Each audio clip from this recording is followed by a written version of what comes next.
नमस्कार, मैं रीता उपाध्याय आज सिलिया नाम की एक आदिवासी युवती की कहानी आपको सुना रही हूँ।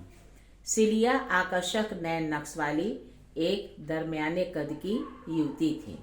वह बहुत ही मीठा भी गाती थी, बहुत ही फुर्तीली थी और घर तथा खेत के काम में दिन भर लगी रहती थी। उसके माता पिता उसे बहुत ही लाड़ करते थे क्योंकि वे लोग दो ही भाई बहन थे और सिलिया सबसे छोटी थी। एक दिन वह अपने खेत में काम कर रही थी। पड़ोस के एक व्यक्ति ने उसे गुनगुनाते हुए देखा तो उसे बहुत ही अच्छा लगा। वह उसके पास गया, अब कहा कि बिटिया तुम कहाँ रहती हो। सिलिया ने अपने घर का पता बताया। उस व्यक्ति ने सोचा कि क्यों ना अपने बेटे से सिलिया की शादी कर दी जाए। वह अच्छी खासी खेती का मालिक था। वह उसके पिता के पास गया और अपना परिचय दिया तथा सिलिया से अपने लड़के की शादी की बात चलाई। सिलिया के पिता ने उसकी आर्थिक स्थिति को जाना और वे शादी के लिए सहर्ष तैयार हो गए। सिलिया की शादी हो गई।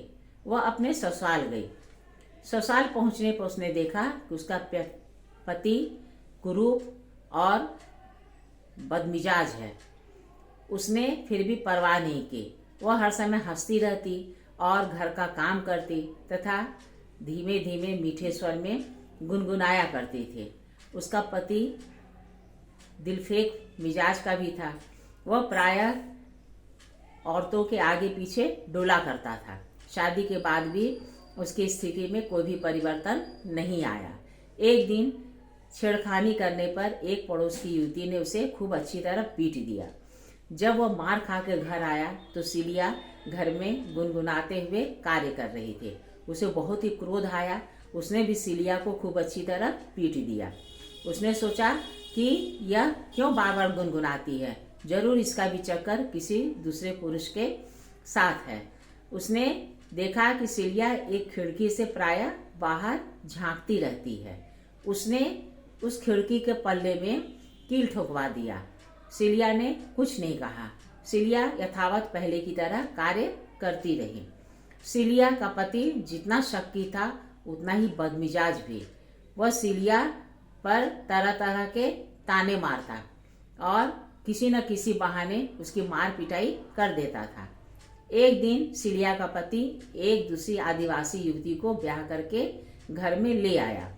घर वालों ने तो कुछ नहीं कहा, लेकिन सिलिया ने इसका बहुत ही कड़ा विरोध किया। अब इस विरोध पर सिलिया के पति को बहुत तेज गुस्सा आया। उसने उसे खूब अच्छी तरह पीट दिया। इतना पीटा बुरी तरह से कि उसका सिर फट गया। उसने किसी तरह चूना और हल्दी लगाकर अपने घाव को ठीक किया। उसे पहले की तरह ही काम करना पड़ता था। अब उसकी बहुत उपेक्षा भी होती थी। उसे बढ़िया खाना नहीं मिलता था। वह घर का काम करती, खेती का काम करती और एक कोने में पड़ी रहती। एक दिन वह खेत में काम कर रही थी। पड़ोस का एक व्यक्ति उसके खेत के पास से गुजरा। सिलिया ने उसे पहचान लिया। उसने आवाज लगाई, काका। उस व्यक्ति ने पलट के देखा, कहा कि तुम कौन हो बिटिया? तो कहा कि काका मैं सिलिया हूँ। वह व्यक्ति देखकर दंग रह गया। बोले, अरे तुम्हारा चेहरा कैसे एकदम बेरौनक हो गया है, क्या हुआ? अब सिलिया को संवेदना पाकर बहुत ही दुख हो गया। वह रोने लगी, अपनी सारी व्यथा उस व्यक्ति को कह सुनाई। उस व्यक्ति ने कहा कि बेटा घबराओ नहीं, मैं अभी जाकर तुम्हारे भाई और पिता को तुम्हारी व्यथा कथा कहता हूँ। व्यक्ति किसी काम से जा रहा था, किंतु वह उल्टे पांव लौट गया और घर जाकर उसके पिता और भाई को सारी बातें बताई। यह सुनकर भाई और पिता का खून खौल उठा। वे तुरंत जाने को उद्यत हुए, किंतु उसकी माँ ने रोक दिया कि पाँव फटने दो, तब 5 लोगों को लेकर जाना। पाँव फटने पर उसके पिता 5 लोगों को लेकर उसके ससुराल जा धमके और ससुराल में उन्होंने बात करनी चाहिए, लेकिन ससुराल वाले इतने दुष्ट थे कि वे लोग मार पीट पर आमदा हो गए। तो उसके पिता को बहुत ही गुस्सा आया। उन्होंने कहा कि ठीक है, जब आप लोग मेरी बेटी को ठीक से नहीं रख सकते हैं तो मैं अपनी बेटी को लेकर जा रहा हूँ। उसके पति ने सिलिया को 2 लात मारा और घर से बाहर भगा दिया और कहा कि ले जाओ, अब दोबारा इसे दहलीज पर मत लाना। सिलिया रोती हुई अपने पिता के साथ मायके चली गई। सिलिया अपने मायके में रहने लगी। वह बहुत ही दुखी रहती थी। उसने सोचा कि थोड़े दिन की बात है, शायद कुछ दूसरा रास्ता निकल जाए, लेकिन ससुराल वाले इतने शैतान थे कि संदेशा भिजवाने के बावजूद वो लोग बात करने के लिए नहीं आए। अब सिलिया के पिता ने पंचायत बुलवाई। पंचायत में दोनों पक्ष के लोग उपस्थित हुए। पंचों ने दोनों पक्षों की बात सुनी और कहा कि सिलिया को उसके ससुराल वाले 100 मुर्गियां और 50 बकरियां देंगे। साथ ही 2 पट्टा खेत भी सिलिया के नाम पर लिखवा दिया गया। भरी पंचायत में एक औरत ने 1 लोटे पानी से सिलिया का सिंदूर धो डाला। पंचों ने कहा कि अब यह दूसरी शादी करने के लिए स्वतंत्र है। सिलिया अपने घर चली गई। अब उसके माता पिता उसके लिए दूसरा वर ढूंढने लगे, लेकिन सिलिया ने सोचा कि क्या पता, एक तो ऐसा मिला, दूसरा भी अच्छा मिलेगा या नहीं मिलेगा। उसने शादी से साफ इनकार कर दिया। माता पिता ने उसे समझाने की बहुत ही चेष्टा की, किंतु वह नहीं मानी। वह घर के काम काज करती और एक कोने में पड़ी रहती। वह बहुत ही उदास रहती थी। समय आने पर उसके माता और पिता दोनों की मृत्यु हो गई। सिलिया की भाभी को वह बिल्कुल भी नहीं पसंद थी। वह बात बेबात उसे ताने मारती थी।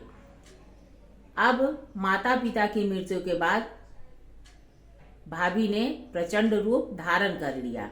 उसे आस पड़ोस में भी बदनाम करने लगी। कहने लगी, सिलिया अकेली कमरे में पड़ी रहती है और टोना टोटका करती रहती है। वह तंत्र साधना भी करती है। धीरे धीरे इस बात को उसने प्रचारित करना शुरू कर दिया। बरसात आई। एक रहस्यमय बीमारी ने पूरे गांव को ग्रस लिया। लोगों को बुखार होता, 2 दिन भी नहीं होता कि लोग मर जाते। इस तरह से बहुत सारे लोगों की मृत्यु होने लगी। अब उसकी भाभी को एक बहाना मिल गया। उसने कहा कि देखो, ये सब सिलिया का ही किया कराया है। 2 दिन के बुखार में भला कोई मरता है? लोगों ने विश्वास करना शुरू कर दिया। एक दिन मंदिर के पुजारी ने भी अपना मतलब साधना चाहा। खेत में अकेले सिलिया को कहा कि सिलिया, तुम बिना शादी किए मेरे साथ रह सकती हो। सिलिया को आया गुस्सा। उसने एक तमाचा पुजारी को जड़ दिया और अपने घर चली आई। अब पुजारी भी उसे खाने लगा। वह सोचता था कि कैसे सिलिया को नीचा दिखाया जाए। उसने भी सिलिया के बारे में प्रचार करना शुरू कर दिया कि अवश्य ही यह कोई डायन है, लोगों पर जादू टोना करती है। पड़ोस में एक बार एक 15 वर्षीय लड़का मर गया। उसकी भाभी मातम पुरसी के लिए गई और लोगों को धीरे धीरे फुसफुसा कर कहना प्रारंभ कर दिया कि रात भर पता नहीं क्या मंत्र बुदबुदा रही थी, इसी ने इस लड़के को मारा है।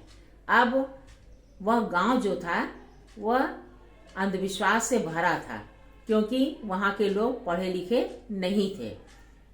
उन लोगों ने सहज इस बात पर विश्वास कर लिया और वे सिलिया के घर में घुस गए तथा उसे बुरी तरह पीटना शुरू कर दिया।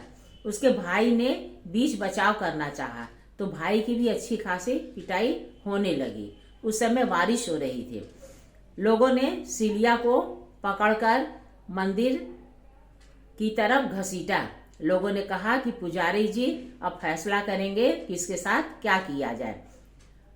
उसके भाई ने बीच बचाव किया तो लोगों ने इसके भाई को भी घसीट लिया और घसीटते हुए मंदिर तक पहुंच गए। आसपास के इलाकों में बाढ़ आई हुई थी। मंदिर के सीढ़ियों पर भी थोड़ा थोड़ा पानी भरा था। लोग पहुंचकर पुजारी के पास गए। पुजारी सिलिया को देखकर क्रोध से भर गया। वह अपने अपमान को याद करने लगा। इधर उसकी भाभी ने भी ललकारा कि देखो, इसकी वजह से ही गांव में इतनी मृत्यु हो रही है। पुजारी ने कहा कि रुको, अभी मैं इसका फैसला करता हूँ। वह आंखें बंद करके कुछ कुछ बुदबुदाने लगा। उसने कहा कि मुझे ईश्वर से प्रेरणा प्राप्त हुई है कि यह डायन है, इसे मंदिर के गर्भगृह में जाना होगा और देवी के सामने जो अग्नि कुंड है उस पर सिलिया को चलकर जाना होगा। सिलिया समझ गई कि लोग उसकी हत्या करना चाहते हैं। वह षड्यंत्र को समझ गई। उसने गर्भगृह में जाने से इनकार कर दिया तो लोगों की भीड़ ने ऊपर से उसे ढकेल दिया। उसके भाई ने उसे बचाना चाहा तो पुजारी ने उसके भाई को भी ढकेल दिया। इधर बाहर खूब तेज बाढ़ आई और किनारे जितने लोग खड़े थे गांव के सब उस बाढ़ में बह गए। शोर सुनकर सिलिया जल्दी जल्दी ऊपर भागी आई। वह और उसके भाई दोनों साथ थे। दोनों ने देखा कि जितने लोग उसे घसीट कर लाए थे सब बाढ़ में बहे जा रहे थे। उसमें वह मंदिर का पुजारी और उसकी भाभी भी थे। देखिए भगवान का क्या न्याय होता है। इसी को कहते हैं कि भगवान की लाठी बेआवाज होती है। लोगों ने सिलिया का बुरा करना चाहा किंतु ईश्वर ने उसका सही दंड दे दिया। कहिए यह कहानी आपको कैसी लगी? अगर अच्छी लगी तो कृपया लाइक और सब्सक्राइब कीजिएगा। नमस्कार।